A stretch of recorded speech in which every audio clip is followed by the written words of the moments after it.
Apple's got a watch. I've been using it. What does it feel like?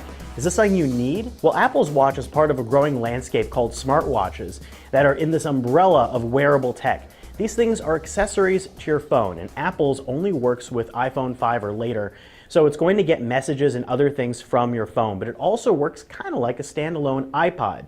Apple pushes 3 different types of core functions on the Apple Watch: communications, fitness, and notifications. Now, notifications and glances, which is the other term for these little widget-like apps, are like widgets. Those functions on your iPhone that you get for your pull-down menu right next to your notifications. They're like smarter mini apps that you can check information like sports scores or weather updates or tweets.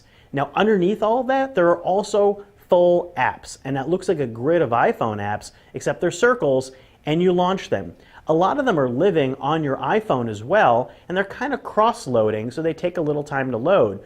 But you can get some boiled down, simple functions like looking at tweets and even responding to tweets, and a lot of different fitness apps, including Apple's core apps. Their fitness apps are probably the most advanced on any smartwatch. They work a lot like what you get on a Fitbit or some sort of a Nike Fuel Band. They look at your walking, your running. It has a heart rate monitor built in, and it will work with GPS on your phone, and it does a lot of communication functions. This thing will act as a speakerphone when paired with your iPhone. It will also enable you to send texts, to dictate audio messages, or to send crazy animated emoji. Now, if you find another Apple Watch owner, you can send a little doodle to them like this, or you can send love taps, or hold your fingers here and send your heart rate. And did I mention this thing is basically like an iPod? You can store 2 gigs of music on this that sync over from your phone, and you can listen to them if you have Bluetooth headphones.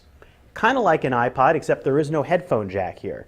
And it has Apple Pay, so you can pay for things at terminals even when you're away from your iPhone. The Apple Watch comes in a range of prices from $350 up to $17,000, but they all do the same thing inside. They all have 8 gigs of internal storage, of which you can access around 6, and you're really paying for the design of the band and the materials. This is a steel one, 42 millimeters, with a white fluoroelastomer band. This is $600. And the one I tried with a stainless steel link band, $1,000. That's crazy expensive.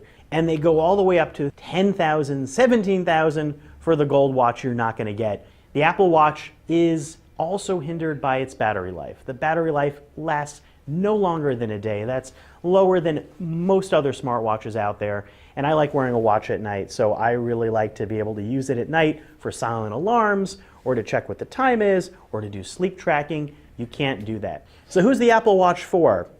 After wearing one for a while, that's still a good question. I'm not exactly sure, and that's the problem with it. It's an iPhone accessory because you need an iPhone. Its battery life is not great, and it's very expensive. But if you're interested in exploring this and you want to spend $350 on an entry-level model, it's possibly a toy that could appeal to some people. I'm Scott Stein, CNET.